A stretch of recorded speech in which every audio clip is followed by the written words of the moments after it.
Cricket বিশ্বে ভারত এক মহাশক্তি, কিন্তু যখনই সামনে আসে নিউজিল্যান্ড, তখনই যেন নীল জার্সিধারীদের পায়ের তলার মাটি সরে যায়।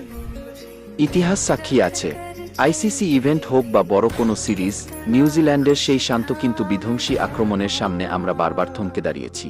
আমাদের আক্ষেপ শুধু হারের নয়, আক্ষেপটা হলো পরিস্থিতির।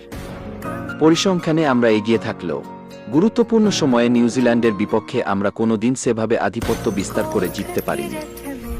আমাদের নিজেদের কন্ডিশন হোক বা বিদেশের মাটি, স্টেডিয়ামের ঘাস আর গ্যালারির গর্জনও যেন কিউইদের পক্ষে কথা বলে। ঘরের মাঠেও আমরা যখন ওদের বিপক্ষে নামি, চেনা গ্যালারিটাও যেন অচেনা হয়ে যায়।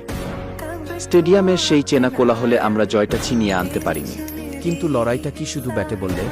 না, অনেক সময় মনে হয়েছে আমরা শুধু কিউই ক্রিকেটারদের বিপক্ষেই লড়ছি না, লড়ছি ভাগ্যের বিরুদ্ধেও। ক্রিকেটে আম্পায়ারকে বলা হয় ন্যায়বিচারের প্রতীক, কিন্তু নিউজিল্যান্ডের বিপক্ষে বেশ কিছু ম্যাচে আম্পায়ারের সিদ্ধান্তগুলোও যেন আমাদের বিপক্ষে গেছে।